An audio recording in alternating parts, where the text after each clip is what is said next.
On today's show, Kyrie drops a double nickel on the Blazers, and suddenly the Cavs can't lose. we'll take a look at the rosters for All-Star Weekend's BBVA Rising Stars Challenge, which pits USA versus the world. And in the meme team, the Pelicans have a special man plan they'd like to sell you. It's Thursday, January 29th. The starter starts now.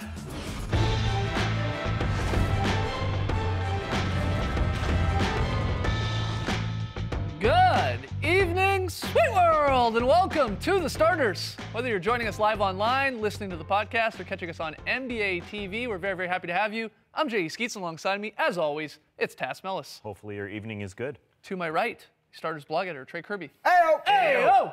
And finally, the international man of mystery. There he is. It's Lee Ellis. Amigos. Lily, all right, fun show tonight. We've got the meme team. We'll get into the mailbox, answer a few of your questions. But first, we're starting with Uncle Drew. Yes, even without LeBron James last night, the Cavs extended their winning streak to 8 games thanks to the 55-point effort from Kyrie Irving in the 99-94 victory over the Blazers. Yes, 55. Eclipsed his previous high of 44 that he put up last season. And the double nickel, also your new NBA high for the season, eclipsing the 52 points from Mo Williams, of all people, and Klay Thompson, who just did that last week. LeBron was loving it. It was a pretty good song that was playing. Yeah, that's right. And his teammate just went for 55. Again, LeBron on the bench, and we show you there the most points in a game since the start of the 2010-11 season.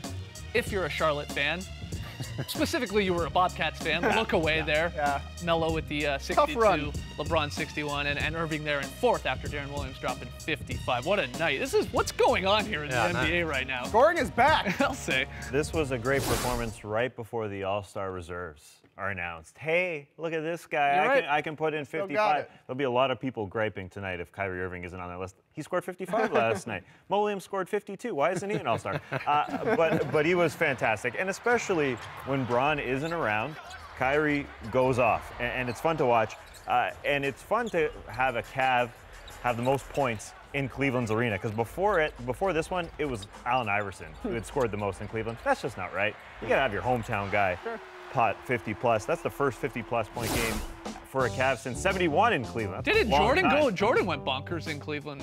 Yeah, he had 69. at one point. 61 or something like that. Great Playoffs. stuff from J.R. Smith today on Instagram. Posted this picture of him and Kyrie giving Kyrie a crazy look because he says, this is that moment when your teammate scores 55 and he wants to thank you like you had something to do with it and you didn't. LOL. But he's JR. loving life JR, in such a Cleveland. teammate He now, loves it huh? in Cleveland right now. But the thing about Kyrie Irving, what I like, last night, most of those shots were swishes, but also he's got such a variety of ways of scoring. He's got the pull-up mid-range jump shot. You saw him hit 11 threes. He can finish around the rim with either hand. There's not too many guys in the league who've got that sort of weapons to their disposal. I mean, Steph Curry, we know he's obviously a good shooter, can finish. James Harden can finish around the rim, but not with their opposite hand in the way that he could, especially when he was closing out the game. Took a couple of drives. They knew they had to get up on him, but not too close because he can blow past He you. scored 55 points. He started 0 for 7. Yeah, that's right. That's sort of the crazy part. And he did get, in a weird way, like a traditional 55 with tons of threes. Yeah. You said it 11, then he hit a ton of free throws, too. 10 for 10 at the line. And Batum said as well at the end, because he had to stay off him just a little bit, and that gave him just enough room to hit that one that eventually won the game for him. I mean, he's got a lot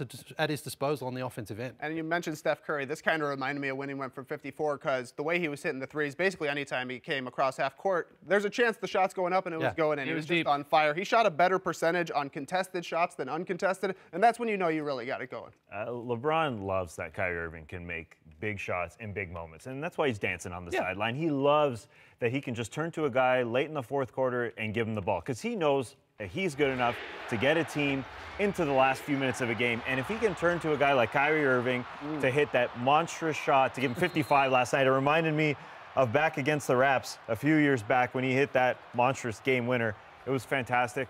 LeBron just knows, all right, if this guy has the gumption, this guy's going to step up and do it, we can do this. And that's what he saw in Dwayne Wade when he went to Miami.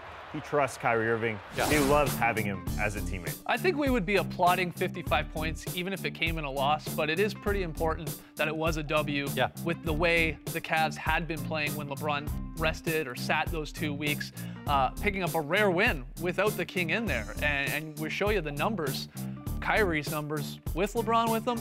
the percentage higher, the scoring, of course, down, and the usage rate down. And without, he's just asked to do a whole lot more. But a big win against a good team. This is the Portland Trailblazers. And you can see him snap back into it, too. When LeBron is sitting out, he knows, I'm getting the ball the whole time. I'm the one initiating everything. You can tell that that's definitely how he's most comfortable playing. He has done fine playing alongside LeBron, but that's Kyrie's game, with the ball, scoring all the time. People have been piling on him a little bit too this year, criticising him for the way he's been playing, but he's actually having a really good season. I'm pretty sure he will get named as a reserve tonight. And last night was just a good example of how comfortable he feels, even when he's got those other guys, LeBron's on the sideline, him taking over and leading that team. And people are just sort of underwhelmed from a 55-point performance because they just saw Clay go for 52. Yeah. I think that kind of overshadows how great this night was. And we talk about, yes, he picks up the points when LeBron sits down, but the fact is Kyrie Irving is just a great player who hasn't had a lot of support over the years. That's true. So people who say that maybe he's going to have the career trajectory of Stephon Marbury or Steve Francis, that's bonkers. I mean, he hasn't played with winning players his first 3 years of his career. He's not LeBron James. He can't take Anderson Varejao to the finals. These are the best players that he's ever played with. Anderson Varejao is definitely the best player he's ever played with. He played half a season with Luol Deng, who isn't the same Luol Deng. And then you got guys like Antoine Jameson and Dion Waiters and Tristan Thompson. That's it. That's all he's played with. You can't label a guy at 22 years old a Stephon Marbury or Steve Francis or just a ball hog. That's not him. He's a fantastic player, and to be seen what he can do with LeBron, because the percentage goes up, the winning goes up. Be honest. We did our All-Star reserve picks yesterday. We all four of us had Kyrie Irving on our Eastern Conference team. We all ultimately took him. But did any of you, when you were making your picks the night before, sort of go, Kyrie or Brandon Knight, similar per 36 numbers, Brandon Knight being on the Bucks, a good feel-good story team? No one? You just said sort of Kyrie, more of a star than a guy like Brandon Knight? Yeah, I mean, for me, he was pretty much in from early on in the season. I mean, Brandon Knight's a good example of a guy who might force his way into the team, but not at the expense of Kyrie. Great performance again, and I like it because I remember at the beginning of the season, you said it there, Tass, he hasn't played with a lot of great guys. So when he got love and LeBron comes back, you're like, finally, we're going to see Kyrie Irving in the playoffs. They've struggled at times here. We know they're going to make the playoffs, and it's just sort of a things to come. He's going to have some moments like that in the playoffs. Maybe not 55, but he's going to take over quarters and put up huge numbers. LeBron's going to get into the lane. He's going to find him. Yeah, absolutely. He caught fire. 11 threes. Unbelievable. All right, well, we had some news yesterday. The NBA announced the rosters for this year's Rising Stars Challenge. For the first time, the game will be played between the USA and the World squad. That's the new format. As in previous years, though, only first and second year players will participate. U.S. team headlined by reigning Rookie of the Year Michael Carter-Williams, and we'll show you the teams here. The U.S. team looks like so. It's 10 guys. There were some rules when it came to picking the teams. You had to have like 4 guards and 4 front court players, and then you had to have a minimum of 3 first-year players and 3 second-year players on each team. So there's a look, again, at the Team USA squad. As for the World, the World squad's interesting. I like how they have 9 different countries represented. The Greek Freak, sort of the big star name in this. Dante Exum, Wiggins, your #1 pick, and Schroeder. Nice to see Schroeder making it from the Hawks. It's unfortunate that only 4 players from this draft class are among the 20 players, but they're banged up. So the 2014 draft class, man, Julius Randle, Aaron Gordon, Jabari Parker, obviously, the list goes on and on. Yeah, and there's a look, Dante Exum Instagramming, blasting a gram of the the energy of the Rising Stars jersey, at least the World ones there. I like these. These are awesome, yeah. I like these a lot. And of course, the Team USA, the white jerseys. So a very cool look, nice little twist. And there you go. You said it, Tass. I mean, maybe that's why the NBA decided to even do this. This USA versus World, because the 2014 draft class is just non-existent because half of them are injured. Yeah, you can't call it a bust. I mean, that's ridiculous. But people look at the rookie race and they see, well, Andrew Wiggins is doing well, and then Nikola Mirotic averaging 7 points a game. This is a bust. Well, no, guys are just hurt. You see the list, up and down. Jabari, Joel Embiid, I didn't even mention. It just goes on and on. Unfortunately, they've been banged up. This is a great format, though, because it's hard to find in any year. It's hard to find 10 good rookies, especially this year. So when you're able to pull from the entire world of first and second year players, it means you don't have to take quite as many rookies. It means the game is going to be better. And sophomores aren't going to hammer the rookies. Yeah, exactly. There's pride on the line as well. For I was going to say, it might make a more competitive game a little bit. It's still going to be a whole bunch of alley-oops and threes, but it might get a little more competitive. Towards the end, I mean, you know that the international guys are going to want to show up the American guys, and the American guys are going to want to make sure they don't get embarrassed embarrassed on their home court. Hey, this is the most competitive game of the weekend year in and year out. That's people, true. People are sort of miss out on it, but this will definitely up the challenge. People will be up for it. Quick question before we go to break. Was there one name you were surprised didn't make the list? Anyone in particular that you were like, wow, how did they not get in there? Tim Hardaway of the Knicks. I mean, this game is in New York, right? Of the Knicks, yeah. Maybe he didn't want to play in Barclays Center. I don't know, because he's a member of the New York Knicks, but that was definitely shocking. Yeah, that's a good one. Other guys, maybe KJ McDaniels, some people were surprised, the Sixers His mum star. won't be happy. Ben McLemore for the second straight year. Oh, he's getting snubbed left and right in this game, and he'll never have another chance. I know Celtics fans think Marcus Smart should be there. I mean, every fan base says, well, where's What about Alex our guy? Len, Yeah. where's Nurkic, and so on. But at some point, they got to draw the line. All right, lots more still to come on the show tonight. When we come back, Marc Gasol says, wise up and use your head. It's the meme team. It's back, Trey. It's back! There you go. Come on back to the Starters. I would love to see Fournier do that with his ponytail.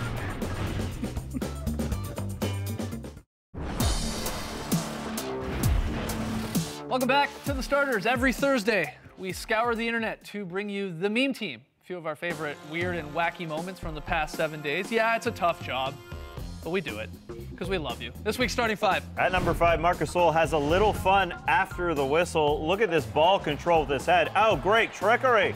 He won't let the ball come down. Knock it in. Oh, a determined effort nonetheless. Great stuff, Mark. I mean, Nice that is skills. impressive. Yeah, it's great. Gasols can do everything. If only it put it in, that would have been number 1 on the list for sure. At number 4, it's the DeAndre Jordan story. You might remember 2 years ago, he nearly killed Brandon Knight. He reacted with the meme face. Clippers fan loved it so much, he decided to get a tattoo of DeAndre's face on his hip. There's a close-up look. Very sensitive. Well, he showed the tattoo to DeAndre. I can't tell if DeAndre loves it. I think so. Yeah, he does. Yeah, he does. He won that poker tournament. Number 3, Chris Paul is punched by a ghost. He flopped, ref. Yeah. Best part is Chris Paul pulls this Gordon Hayward move himself. All the time. yeah. All the time. Yeah, that's why you know how to do that so well, Chris. Yeah. One more, one more, one more. Stiff ghost Punch him, jab. punch him. There we go. All right, yes. nice. Number 2, Phil Pressey brings a new meaning to the term going under the screen. That's right under it, through the wickets, Lee. That's the full court pressy. The human nutmeg, as we've called it. It's smart. I mean, look, he's trying to get around. That's good hustle, at He least. couldn't get up in time, unfortunately, but good effort there from Pressey. At number 1, New Orleans Pelicans produced a crazy TV ad. Get your tickets from the Special Man. Right now, pick any 3 games for as low as $24. I want to go to the Clippers, Thunder, and Bulls. You have to see the special man. Let him have it. With no problem. Say, I say, you say, I say. Get your Pelicans 3-game plan today. See the special man. I got the $24. Let him have it. With no problem. I got it. With no problem. If you live outside New Orleans, you think that's just crazy, Yeah. but it's a spoof on a furniture store, Frankie and Johnny's Furniture Right. Store. You know how every town has those weird Oh, sure. Oh, ads. yeah. Oliver Jewelry in Toronto. We want you gold. Hey, want to check out? Wow, a couple people got that for sure. All right, we got one more, sort of in the same vein of the meme team. Earlier this season, a group of 2nd and 3rd graders in Chicago drew pictures of their favorite Bulls players. Well, at a recent game at the United Center, they sort of tested and asked the Bulls to identify which player was which drawing. This was awesome. Take a look. Interesting. 2 right feet, obviously. Can't dance. Cowboy type outfit. Wears a belt when they play. It looks like kind of like chaps. I gotta go with Jimmy Butler on this one. Fresh out of the barbershop and with the chaps and the cowboy boots, it's got to be Jimmy Butler. Oh my, I should have known. Should have known. The baldy. Taj Gibson. It's me. I can see it now. Taj's bicep is bigger on his left. I appreciate this painting. I'm gonna take it home. I'm gonna frame it. Great stuff there from the Bulls and the kids, of course, for drawing those. There's a whole lot more. You can catch them out on YouTube. I like that. I like to picture Taj Gibson now has that like above his mantelpiece. Yeah. Because he seemed to really like it. Oh, he loved it. And it was a pretty good drawing. Better than I could do. That's We need one in here for the starters. Yeah, okay. Yeah. Draw Lee Ellis, kids. Send it in. Yeah, have your We'll kids throw it draw up. Lee. There you go. Take a look at that, man. Get those thumbs up. Put those thumbs up, kids. All right. There you go. Classic pose. We also wanted to show you one other photo that was taken this week. It was a great time. I was watching NBA TV's Game Time on Saturday, and I noticed that Damian Lillard uses the same hand lotion as me. That's why we're both so smooth. Oh, I get it. He's got way more bottles, though. I can't afford that many bottles of Jergens. And Damian then threw me an LOL. He liked it. Straight LOL. from Lillard. Great Good stuff, LOL. Dave. That's why we're smooth, man. All right, let's unleash the unicorn. Let's get to the starters fantasy minute. Today's fantasy minute presented by FanDuel, the leader in one-day fantasy sports. And we're looking at Woodlace. It's the fantasy line of the night. Our three nominees, Paul Millsap, LaMarcus Aldridge, and of course, Kyrie Irving. Spoiler, Kyrie's gonna win here, but let's go through the first two. Paul Millsap against the Nets. The Hawks, winning their 17th straight. He had 28 points, 5 of 9 from the floor. Yeah, 5 of 9, he had 28 points, 15 of 16 at the line, hit a couple threes, 15 boards, an assist, a steal, 2 blocks. He Great better game. be named tonight. LaMarcus Aldridge, also better be named to the All-Star team, went off for 38 points in that crazy game against the Cavs. 13 of 23 shooting, perfect at the line. He hit 2 threes. Gotta love that from a big guy, 11 boards. Filled the rest of the box score as well. But Kyrie, 55 points, the double nickel, 17-36 shooting, 10 of 10 at the line, 11 threes, 5 assists, 4 boards, 2 steals. What more do you want from a woe boy? Kyrie. Nothing else to add. Congratulations. So there it is, the Fantasy Minute. Gotta take a quick break, but when we return, we'll open up the starters mailbox to answer a few of your questions about headbands and a few of your favorite sort of non-star players. So come on back. Can I feel your hands, Tess? I want to see how it's actually. Oh look, there's mail. We got mail. Woohoo! Yeah, we've got mail because you guys are great at sending them in. Keep them coming. The starters at NBA.com. 2 for you today. Our first one, love this one. The headband look has slowly but progressively gone out of fashion. Watch any game from 2006 and you'd think it was a uniform requirement. Now, it seems to be reserved for seasoned veterans. Who will be the last NBA player to relinquish his headband? That's a great question from Pavel in London. Yeah, this is a question near and dear to my heart because back in the day, your boy wore a headband thanks to those early 2000s Blazers where even Scottie Pippen was wearing a headband. That's me on the right. Very, very skinny. You got the Jordans on there, too? Yeah, of course. You know, I like to keep it swaggy. Yeah, and cornrows. It was a weird time. Justin Timberlake. Yeah, man, I love Justin. Who cares? All right. Nonetheless, there are 3 guys keeping the headband torch a-burning in the NBA. Isaiah Thomas, he's only 25 years old. He'll be around wearing the band for a while. DeMarcus Cousins, only 24. Oh, He's got a long career. And Ty Lawson, only 27. These are young guys that are wearing headbands. It's a cyclical thing. In the 90s, it was Chris Gatling and Nick Van Exel, and that's it. But then in the 2000s, they came back. They Ebbs and flows. Thomas was wearing 2. Yeah. That was the peak of headband mania. It was great. When you're talking headbands, I'm surprised you guys especially didn't use this as an excuse to bring up this guy who really brought the headbands back. Cliffy, yeah. Cliffy. Our favorite Survivor contestant of all time. On Survivor, did he get asked about that at all? No, but he did wear his buff as a headband. Oh, right, right. In that manner. Right, interesting, yeah. Well, thank you for bringing. Oh, there he is. The only band we had in the house, WNBA. It looks pretty good, though. Huh? That's a nice pick. All right, next question. Great question, Pavel. Next one comes from Ryan. He writes, I'm a huge Cavs fan who went to college in Wisconsin. When the Cavs came to town to play the Bucks, a bunch of us got tickets, and most of us decided to wear Cavs gear.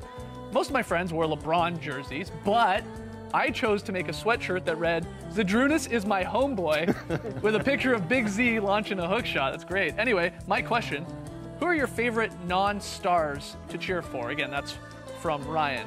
Trey, I have an idea. Yeah, if you've followed the show for any period of time, you know Brad Miller is one of my all-time favorite players, period. And speaking of headbands, another huge reason why I wore one. But I picked up on Brad Miller when he joined the Bulls. Early in his career, he bounced around a little bit, had a hilarious and one tattoo, and he just kind of had a similar game to me. Yeah. I've always been a big Brad Miller fan. That's why you see a Brad Miller shoes, a wristband, a bobblehead. Yeah. It's a good stuff. Was your career as long as Lee Ellis's? My career was way shorter. I stopped in high school. You know? Yeah, You're still working on it. Brad Miller saw high school tape of you and said, I'm going to mold my game after Yeah, that's that exactly guy right. with the cornrows and the headband. Exactly right. What about you, Tess? Non-star. Wesley Matthews, the guy I adored. Even when he was with the Utah Jazz, an undrafted rookie in 2009, 2010, he stepped up and played guys like Kobe Hart, and that's when I knew he was going to be a very good player. He played for Jerry Sloan. As an undrafted rookie, he started him over half his games. If you can start for Jerry Sloan, then you are a great player. I love him so much. One of our fans, Amar, sent us this Matthews Jazz jersey way back in the day. And then I got to see him at the airport in Chicago in 2011, way back in the day. I didn't bother him. He was on his phone. Actually, I had tweeted that, hey, Wesley Matthews is sort of nearby. Then somebody tweeted Wesley Matthews, hey, a guy who loves you is sitting close to you, and he kind of looked around, and that's when I made my move, and we hung out. Oh, beautiful. That's like Tinder, really, wasn't it? That was Grindr before Grindr. Weird. Okay. What about you, Lee? During the Vince Carter heyday days of the Toronto Raptors, I used to love watching Keon Clark because he had this freakish athleticism. He was long and skinny. He could do incredible things, had great dunks, could block wild shots. He was also maddeningly frustrating for a lot of fans. They didn't like him, but I loved it because you could see him do all these sorts of things on any given night. He didn't score a lot of points or get a lot of rebounds, but he was one of those guys that I would always love to see what he was going to do on any given night. That's a surprise pick that you loved Keon Clark because you're such a, you love guys that can hit 95% at the line. You and also all they love do is Josh shoot threes. That's a weird pick. Josh Smith is actually a good comparison. It is a good comparison. Yeah. But Like he was just fun and he was funny. Okay. Maybe you can find Josh Smith on Tinder. Who knows? It's a fun question for everyone out there. Jump on Twitter, hashtag the starters, your favorite non-star, so to speak, to cheer for. Let us know. Got to take one more break. When we return, pick 'em payoff results, getting close. Hey, what's up, Wes? And last night's very solid play of the night. I hope Wes is watching. He likes to be called Wesley, by the way, not Wes.